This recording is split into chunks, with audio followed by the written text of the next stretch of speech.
Та дахиад намайг хүргэж өгөх юм уу? Тэгнэ, бас очиж явна. Аава. Дэлхийн худалдааны төвийг 2 онгоц мөрөглөө. Юу вэ?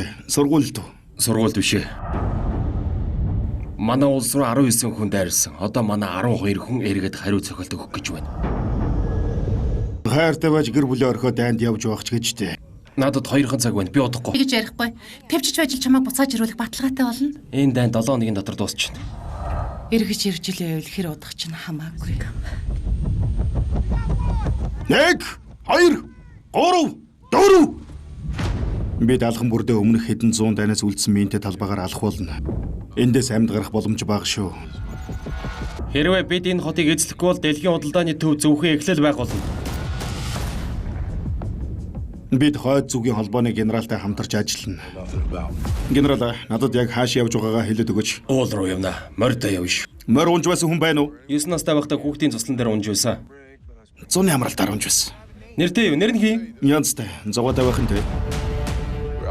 Тэд биднээс тоогоор илүү Ал-Каидагийн 50,000 алан ядагчид. Бидэнд нэмэлт хүч ирэхгүй. Би хэнийг ч хүчээр дагуулж явахгүй. Бууж өгмөр өнөө. Бэлэн байгаарай. Наана зогсч бай. Бурхан минь. Ямар ч төлөвлөгөө байхгүй. Бид өөрсдөө ард нь гарна. Би нэг ч хүнээ алдахгүй заа юу. 12 цэрэг.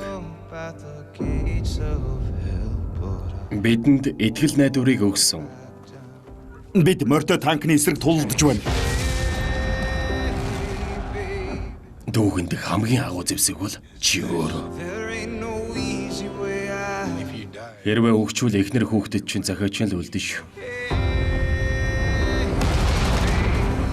Би эхнэртэй гэртээ эргээд очно гэдээ амлчихсан.